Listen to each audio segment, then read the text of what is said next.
Assalamualaikum warahmatullahi wabarakatuh. Bismillahirrahmanirrahim. Alhamdulillahirabbil alamin.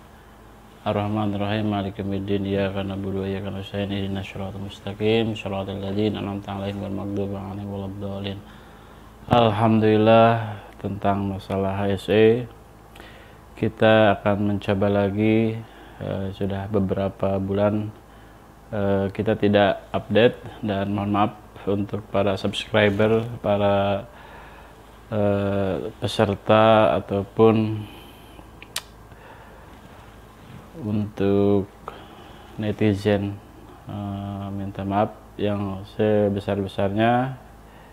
Kondisi pekerjaan dulu di Jakarta dan sekarang di Kalimantan Utara. Nah, sekarang sudah ada di Kalimantan. Dan di sini saya sebagai HSE, di sini ada beberapa hal yang saya sampaikan. Yang pertama adalah terkait dengan kecelakaan kerja tercatat dalam Kemenaker RI bahwa di 2019 sudah terjadi kecelakaan 114.000, dan di 2020 sudah tercatat mencapai 177.000, dan ini meningkatnya kecelakaan menjadi salah satu warning jangan sampai terjadinya kecelakaan.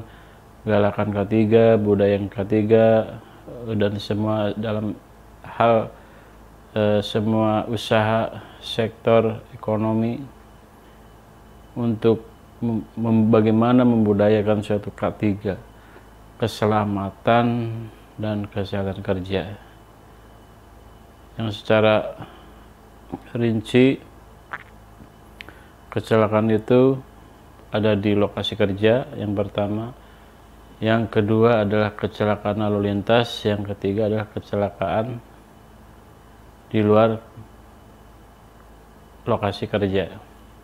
Nah, saya akan bahas untuk masalah kecelakaan di dalam lokasi kerja. Apa saja kecelakaan di dalam lokasi kerja, dan ini tentunya untuk meminimalisir jangan sampai terjadinya kecelakaan.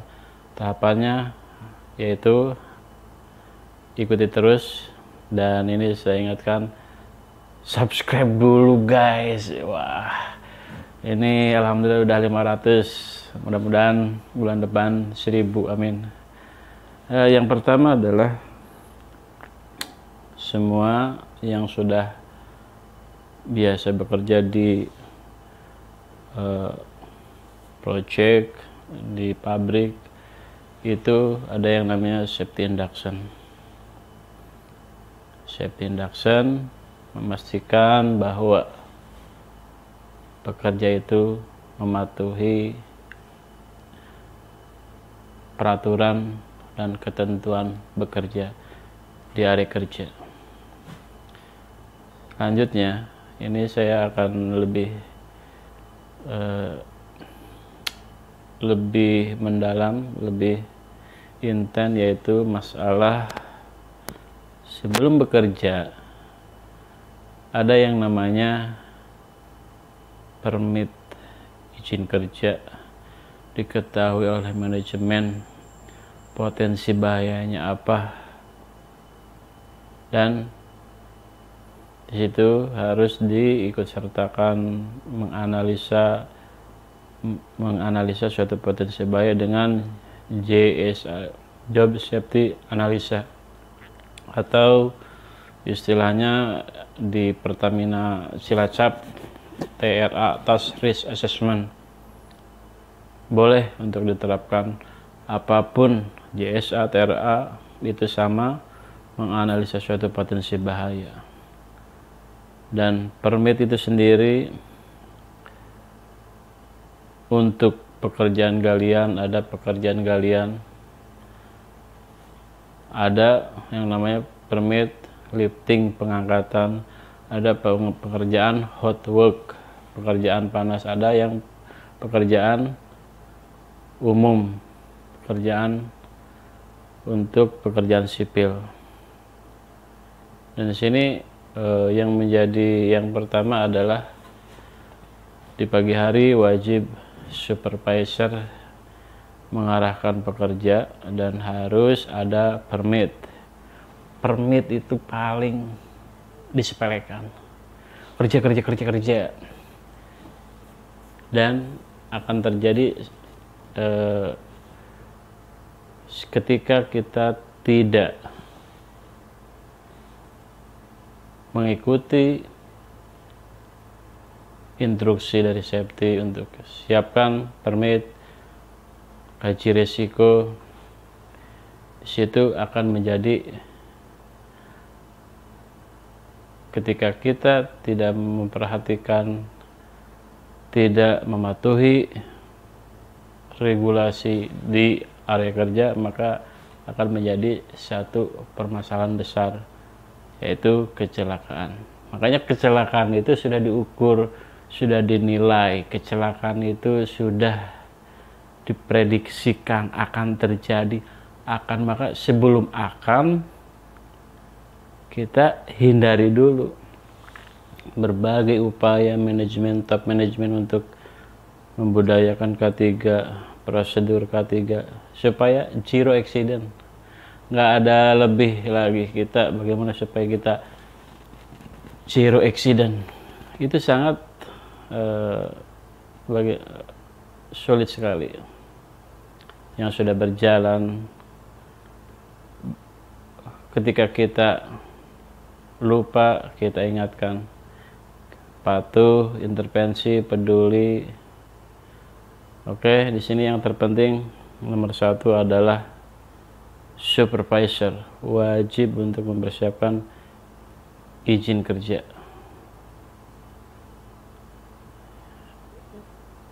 Pekerjaan apa? Selanjutnya yaitu menganalisa suatu potensi bahaya, exhibition, lifting. Kita tergantung potensi bahayanya apa yang muncul, manual handling procedure, work at height, bekerja di ketinggian, confined space, hot work, dan situ slip, trip, and fall. Juga ada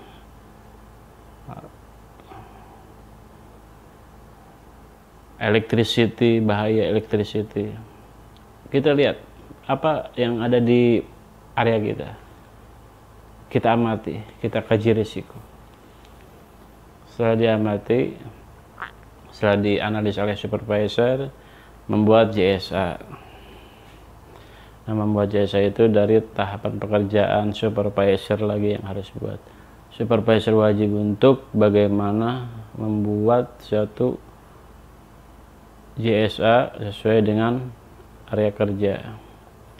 Dan lebih akurat lagi membuat JSA di area kerja, melihat ini ada potensi bahaya, di sini ada material seperti itu. Tahapan kerja apa? Silakan dituangkan di dalam lembaran JSA. Selanjutnya yang kedua adalah menganalisa potensi bahayanya apa. Cedera, fatality, di situ sesuai dengan potensi bahayanya, dan juga rekomendasi ataupun tindakan pencegahannya seperti apa. Jadi tindakan pencegahan tidak hanya gunakan APD, bukan, untuk memastikan bahwa bekerja dengan aman, inspeksi terlebih dahulu, safety induction, toolbox meeting, briefing untuk alat kerja, dan juga monitoring. Dan hanya simple buatkan digunakan APD, itu langkah terakhir. Dan sebagai persyaratan di JSA yaitu kan APD sudah dijelaskan, ini tidak perlu lagi dicatat gunakan APD. Dan situ langkah-langkahnya yang jelas. Kalau kita tidak memperhatikan permit, itu menjadi suatu tanda tanya besar apa yang akan terjadi.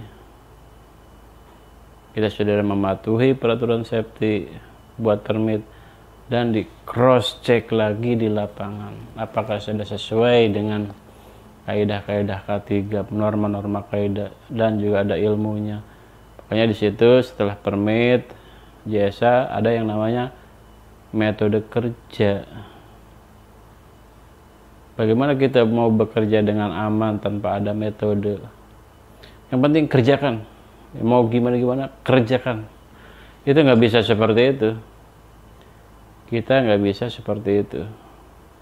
Ada satu bahasa sesuai dengan peraturan ataupun sesuai dengan arahan manajemen untuk metode kerjaan seperti apa. Satu suara, ada JSA, ada permit, ada metode kerja sesuai dengan kesepakatan bersama.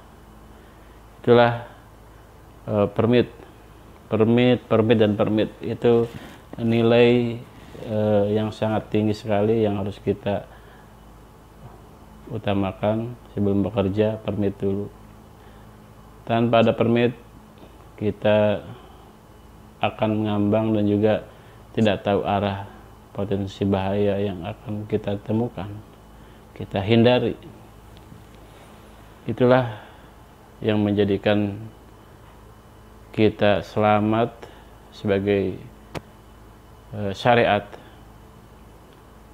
Di pagi hari toolbox meeting. Setelah toolbox meeting kita berdoa mudah-mudahan diberikan keselamatan, diberikan kesehatan. Dengan yel-yel safety yes, accident no. Tapi di lapangan permit tidak dibuat, di area kerja potensi bahaya, maka banyak potensi bahaya, maka akan terjadinya kecelakaan, maka harus kita hindari. Jangan sampai menjadi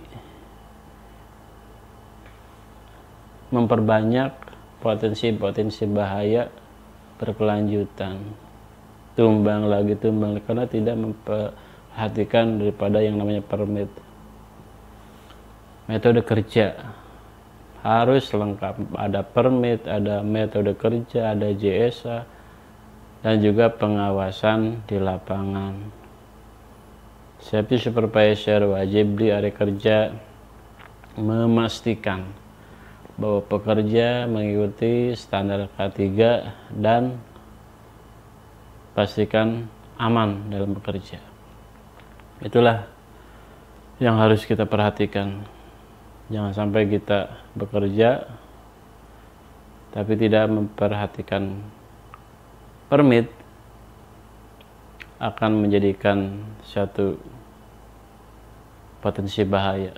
Dan sekarang alhamdulillah di semua perusahaan membudayakan K3 permit untuk semua pekerjaan di area PLN, di area Pertamina, pabrik, kontraktor, semuanya mengikuti standar. Dan harus kita dukung bagaimana kita bekerja dengan aman, dengan salah satunya adalah communicative approach pendekatannya kepada permit, izin kerja, PTW, permit to work. Itulah yang harus kita perjuangkan, harus kita ingatkan, dan safety tidak boleh istilahnya sudah lelah untuk mengingat tapi tidak mengikuti. Safety wajib untuk mengingatkan bagaimana area kerja itu kondusif, mengikuti budaya K3, mengikuti instruksi kerja, bekerja dengan aman tanpa adanya kecelakaan kerja. Karena jangan sampai 2001, 2022 semakin banyak kecelakaan. Inilah salah satu upaya bagaimana kita bekerja dengan aman. Permit yang harus kita perhatikan, semua pekerjaan tanpa terkecuali. Tidak ada sesuatu yang bisa Tidak ada sesuatu yang lebih penting sehingga kita mengabaikan K3, mengabaikan keselamatan. Semuanya pekerjaan penting. Semua pekerjaan lebih cepat, lebih bagus, tapi di dalam pekerjaan prosesnya itu ada yang namanya bahaya, resiko yang harus kita hindari. Jangan sampai kita bekerja tanpa ada satu arahan. Budaya kan ketiga Indonesia sudah menjadi negara berkembang, dan mudah-mudahan semua perusahaan, beratus-ratus perusahaan, beribu-ribu perusahaan, berjuta-juta perusahaan untuk meningkatkan K3, untuk meningkatkan K3. Itulah yang harus kita benahi bersama-sama, membangun budaya K3 dan memastikan di lapangan antara permit dan di lokasi kerja. Potensi bahaya apakah sesuai dengan di lokasi kerja, dan itu harus kita hindari.